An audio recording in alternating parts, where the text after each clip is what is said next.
hear this one part. This is what this is what the judge said about the court case that is now being appealed and is going to dig people who are in that case in a bigger financial hole. I mean, frankly, other than Seth, not that I give a shit. But it does nothing to find Sebastian.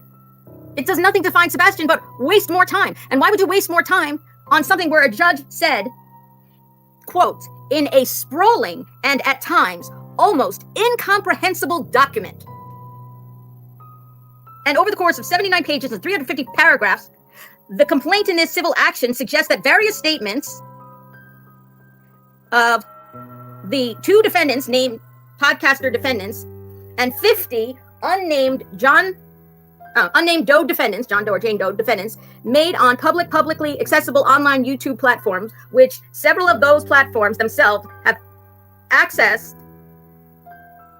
And, so they're saying that the defendants accessed their platforms, and on which panels, live shows, or chat rooms plaintiffs and plaintiffs' counsel have participated, give rise to no fewer. If I go out, my internet goes out, I'll come right back in. Just stay tuned and I'll come right back in. If it's my internet should go out, because sometimes I have a problem. Oh, you know what? I think I know why Tony doesn't want me reading this document, because they have in here something that's going to be embarrassing for him. That's why. Wait a second, I'll get to it. This is maybe why he doesn't want, I don't know why he doesn't want me, but there's something, a text message he sent to one of the defendants that doesn't make him look very nice. Let me get to it. In my opinion, it doesn't make him look very nice, in my opinion.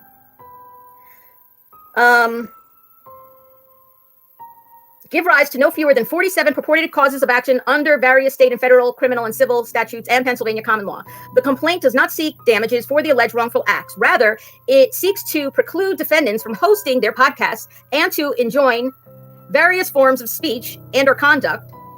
Indeed, at least one of the plaintiffs has stated, oh, this is it. It's right at the beginning. No wonder for the hurry. It's only on page 4 of the document. I'm about to get to the paragraph here where the judge decided to single out Tony Mathis for this text that he sent to defendant Trude, which would be Barbecue Lady. Okay? She singled out Tony Mathis's text, or he. I don't know if it's a man or woman, the judge, actually. I'm sorry. I said she. He or she, the judge. The complaint does not seek damages for the alleged wrongful conduct. Rather, it seeks to preclude defendants from hosting their podcasts and to enjoin various forms of speech and or conduct. Indeed, at least one of the plaintiffs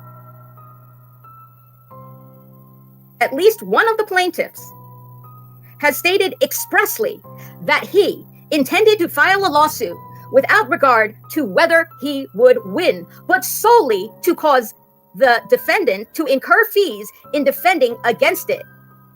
See reply in further support of Trude. June 11th, 2024, text message from plaintiff Mathis, Tony Mathis, to defendant Trude. That would be Barbecue Lady. So let me just explain again. The judge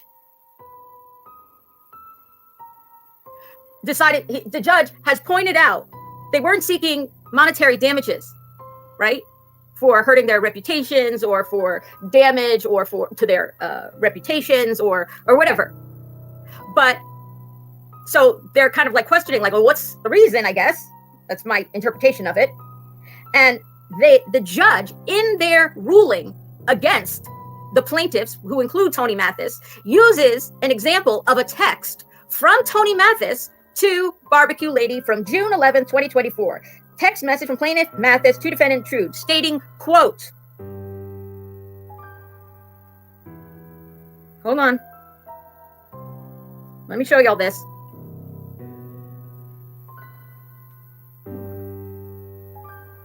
You see here where it says plaintiff Mathis, text message from plaintiff Mathis, June 11th. It's in bold. It's in boldface. From plaintiff Mathis to defendant. Hold on, let me move this over. Oh.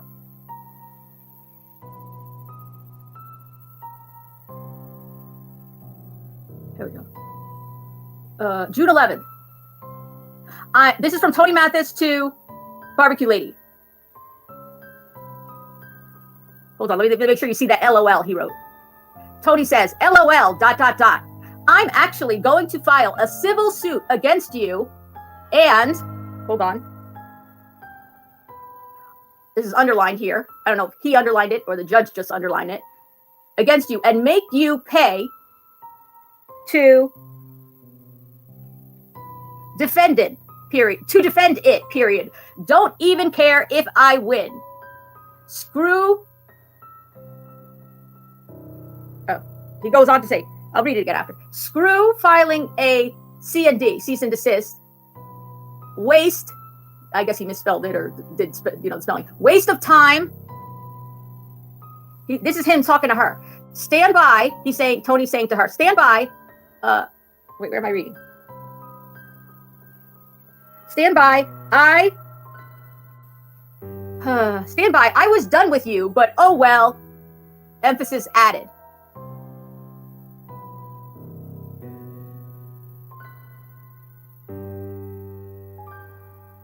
Let me read that again so you get it all in one thing. Messy but enlightening. I mean, Tony says he's not a bully. He's not a bully. Okay? He's a professional. He's a spokesperson. A professional man spokesperson.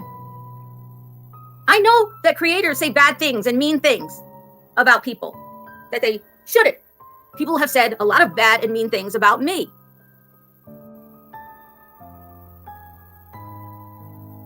I'm not a professional spokesperson for a father whose child is missing. He says I'm not a bully. He wants me to come on Josh the Lab and Justin and Josh the Lab and Tony Mathis, the three of them together, without giving me any heads up, said I was invited to come and debate them on Justin's channel or talk to them when they were, talking down to me or whatever. I didn't even know it was happening till like an hour into it when a friend of mine texted me. On a Sunday evening, I was having dinner with my husband, just finished putting the dishes away. That's when I remember I had this, putting the dish away, see the text. Oh, look, here's Tony and Josh and Justin, three men, talking about me. Saying, oh, Julie's not coming up here. Didn't even give me a heads up. This is ridiculous. These people don't care about Sebastian. They don't care about Sebastian. This is about their own agendas, their own vendettas, their own personal fragile male egos, bullying people, wanting to see people suffer just for the sake of watching you suffer, just for the sake of making you do to hurt people. As says, if he has been cleared by LE, people think he has been quietly cleared and record all conversations. I don't know. I have no idea. Absolutely. It's terrible. It's terrible. Let me read this thing that Tony, why would I want to call you back tonight? I mean, you have my number, right? Am I going to get a message like this from you tonight that barbecue lady got? Is that why you were calling, to stop me from reading this?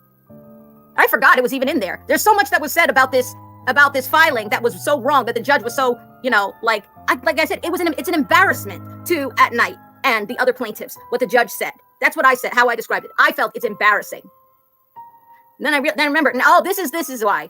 I don't think I should talk to Tony. He sounds very threatening. And in fact, his text made it into a court case that is now, they said this is like, what do they call it? What's it called when a precedent setting case? It sets a precedent in the state. Make him put whatever it is in writing. Yeah. Oh no, he wants me to go on Josh the Lab. Last time I was on Josh the Lab, I called in to talk. I couldn't see the chat, right? Okay. I let Seth know. I typed this in your chat for you and your message. Please talk with Seth before you go on. Okay. I read that respectfully. You say I should not talk to Seth or Tony. Their behavior and action speaks volumes to me, in my opinion. Okay, respectfully, thank you. I appreciate it. I know you're trying to be helpful. I appreciate it, being an intermediary here. But respectfully, honestly, I forgot about this message from Tony to barbecue lady that the judge cited. And now I'm rethinking if I should even have a conversation with Tony, ever. Okay? Because the judge cited in a precedent-setting case that other cases can now cite, like anytime people go for these kinds of things in Pennsylvania or in other cases, they can say this case versus this. And his message to her will be part of that document. So please forgive me. Please forgive me. I am going to not be distracted and I'm going to continue so people have the information. Why didn't At Night release this? Why didn't any of the other creators? Why am I the only creator who's reading this to everybody? They go through every word of everything. Yeah, it's been out. We're going to have a study chat meeting tonight, and we're going to go through what did this word mean when they said that they analyzed every little freaking thing in this case, right? Yeah, it's scary. Well, listen, I know Tony, because of what I have read, is not a person in my life that I would ever deal with, because in my opinion, some of his past actions have been truly unscrupulous, and my husband would never approve of me speaking to a person this way, speaking to that person. Never. It wouldn't be healthy. It's dangerous. It's dangerous, frankly. All right, let me read his chat. Let me read his text again, because I don't want to get a text like this. As a matter of fact, I'm going to have to block his number tonight, because I don't know, Tony, I'm sorry. But since you wrote, now I'm reading in this case here from plaintiff Mathis. I'm sorry, plaintiff Mathis. But in this case, plaintiff Mathis to defendant True, stating, quote, LOL, laugh out loud. I'm actually going to file a civil suit against you and underline, make you pay to defend it. Don't even care if I win. Screw filing a C&D, a cease and desist. Waste of time. Stand by. I was done with you, but oh well. I don't want to get a text like that from Tony. Hold on. Let me do this before I do anything else.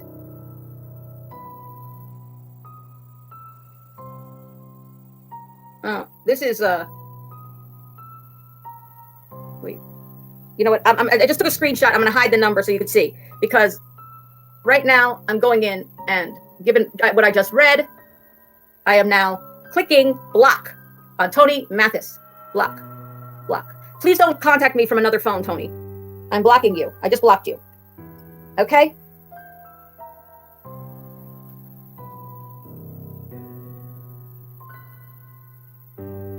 Give me a second, guys. One second. I swear to God. People are insane. This is why this case, I have to get out. These people are dangerous. I think these people are dangerous, frankly. Let me blot out this thing so you can't see the area where it was called from. All right.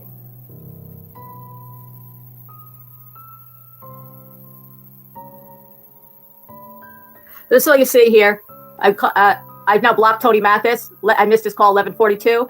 Tony Mathis, I just blocked out where it's coming from, so you can't see the number or the place where it's coming from, but I just blocked them. I don't want Tony contacting me by phone, by email, or by text. I don't want you to contact anybody in my family, Tony. I don't want you to come physically near me or my family or my house. I want no contact with you. Ever. Period. No contact. I don't trust you. That's how I feel, personally. I don't trust you. That's how I feel. I'm allowed to feel that way. I'm allowed to my opinion.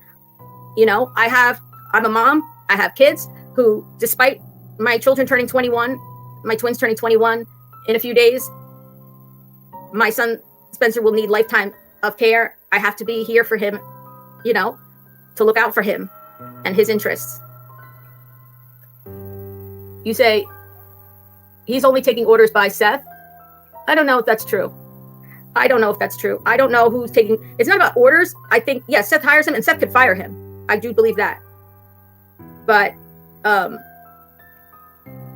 you know, there's people who can convince you, like, that you're making the decisions, but really somebody else is. Another one from. If there's an emergency in Tennessee right now, all these people from Tennessee calling me, dial 911. If there's an emergency in Tennessee, I'm only answering the phone for my family right now.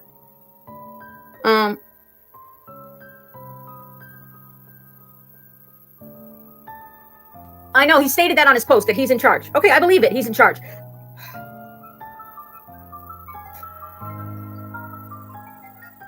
You hear my phone ring? Call 911. Call 911. I'm going to block you all. If you call my number right now, because you're watching this live, call 911. Don't call my number. I will block you. All right? That's how it's going to go.